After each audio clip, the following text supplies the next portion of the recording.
இலங்கையின் இனப்பிரச்சினையை தீர்ப்பதற்கு கடந்த காலங்களில் பல தீர்வு திட்டங்கள் முன்வைக்கப்பட்டன. அவற்றில் ஒன்றான 13வது சீர்திருத்தம் மீண்டும் ஒருமுறை தீர்வு முன்மொழிவாக மேடைக்கு வந்துள்ளது. இது குறித்து தமிழ் மக்கள் எத்தகைய கருத்துக்களை கொண்டுள்ளனர் என்பதை விளங்கிக் கொள்ள இந்த கருத்தரங்கு ஓரளவு வழிவகுக்கும்.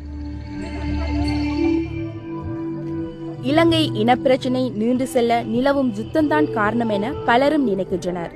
எனினும் இப்பிரச்சினைக்கு அடித்தளமிட்ட இன முரண்பாடுகளை தீர்ப்பதற்காக முன்வைக்கப்பட்ட அரசியல் தீர்வுகள் தோல்வி கண்டதை பலரும் ஏற்க மறுக்கின்றனர்.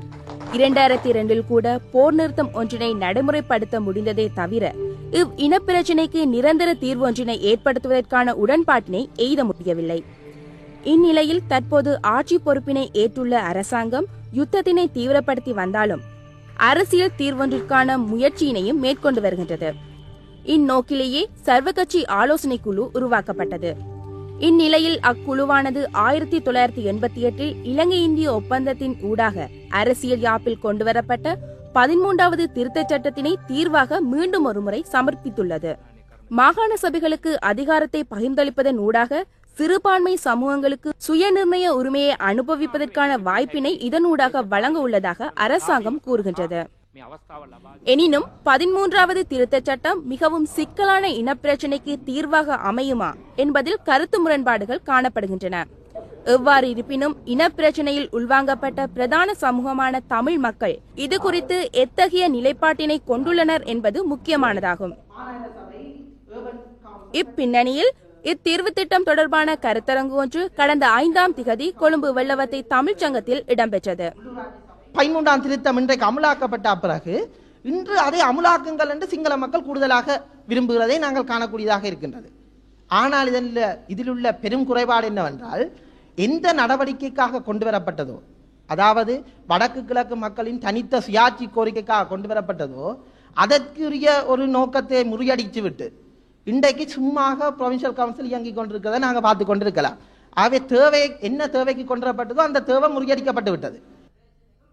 அரசியல் அமைப்பு சட்டம் ஒன்று உருவாக்கப்பட வேண்டுமானால் அந்த நாட்டிலே வாழுகின்ற அனைத்து இன மக்களும், அனைத்து மொழி பேசுகின்ற மக்களும், அனைத்து மதம் சார்ந்த மக்களும் ஒன்றிணைந்து தங்களுக்குள் ஆளுக்கால் எவ்விதமான இடைஞ்சலும் சங்கடமும் இல்லாமல் அந்த ஒன்றிணைந்த சமூகமாக தாங்கள் அந்த நாட்டினுள்ளே வாழ முடியும் என்று எண்ணுகின்றவாறு தங்களுக்குள்ளே தாங்களாக்கிக் கொள்ளுகின்ற சட்டமாக இருந்தால்தான் அது ஒரு அரசியலமைப்பு சட்டமாக, அது எல்லோராலும் ஏற்றுக்கொள்ளப்பட்ட அரசியலமைப்பு சட்டமாக கொள்ளப்பட முடியும் என்பதுதான் அரசியலமைப்பு சட்டங்களினுடைய அடிப்படை விதி. இந்நிகழ்ச்சியில் கலந்து கொண்ட சட்டத்தரணிகளும் சட்டக்கல்லூரி மாணவர்களும் 13வது திருத்தச் சட்டம் குறித்து இவ்வாறான கருத்தினை தெரிவிக்கின்றனர். அமல்படுத்தினால் என்ன கிடைக்கும், அந்த பாஸ் பண்ண அந்த சட்டத்தின்படி எங்களுக்கு கிடைக்கும். சும்மா சட்டத்தை பாஸ் பண்ணாமல் போதாது, அமல்படுத்துறதால எங்களுக்கு வந்த அந்த நன்மை அடையும். அமல்படுத்தால் சும்மா பேருக்கு பாஸ் பண்ணி போட்டு விட்டா என்ன பிரயோசனம்? முதலாவதாக அரசியல் கட்சிகள் புரிந்து கொள்ள வேண்டும். இந்த கட்சிகள் புரிந்து கொள்வதனூடாகத்தான் மக்கள் அதனை எவ்வளவு தூரம் சரியாக நடைமுறைப்படுத்தக்கூடியதாக இருக்கும் என்றதை புரிந்து கொள்வாங்க. ஆகவே கட்டாயமாக கட்சிகளுக்கு அது பற்றிய தெளிவான ஒரு அறிவுறுத்தல், இது எந்த வகையிலும் நாட்டை பிரிப்பதாக அமைய போறது இல்லை. ஒரே நாட்டுக்குள்ள ஒவ்வொருத்தரும் தங்களை தாங்களே ஆளுகின்ற ஒரு முறையை ஏற்படுத்தி கொடுக்குது என்றதை பற்றின ஒரு தெளிவை ஏற்படுத்துவதன் மூலம் கட்சிகளுக்கு அதன் வாயிலாக மக்கள் மத்தியிலும் ஒரு பரந்த தெளிவை உருவாக்கலாம்.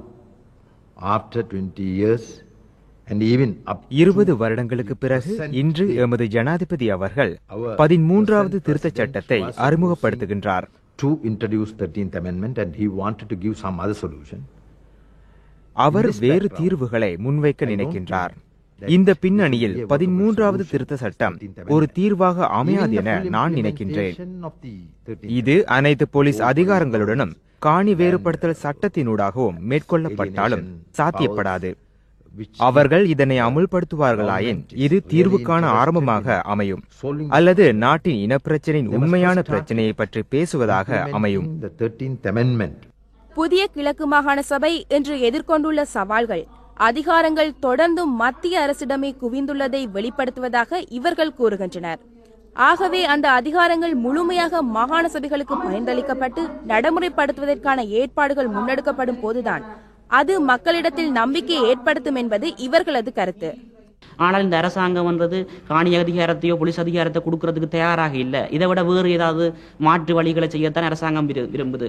ஆனால் இப்படி இந்த நிலைமை தொடர்ந்து செல்லுமாக இருந்தால் கிழக்கு மாகாண மக்கள் இந்த கிழக்கு மாகாண சபையை நிராகரிக்கிற நிலைமை ஒன்று மிக விரைவில் ஏற்படும். இனப்பிரச்சினைக்காக முன்வைக்கப்படுகின்ற அரசியல் தீர்வுகள் இனியும் வெறும் ஆவணங்களில் முடங்கி போகாமல் மிக விரைவாக நடைமுறைக்கு வர வேண்டியதன் அவசியத்தை இன்றைய காலகட்டம் உணர்த்துகின்றது. அவ்வாறான நடவடிக்கைகளே தீர்வு திட்டங்கள் குறித்த நம்பிக்கை தமிழ் மக்களிடம் ஏற்பட வழிவகுக்கும். எங்கள் தமிழ் மொழி, எங்கள் தமிழ்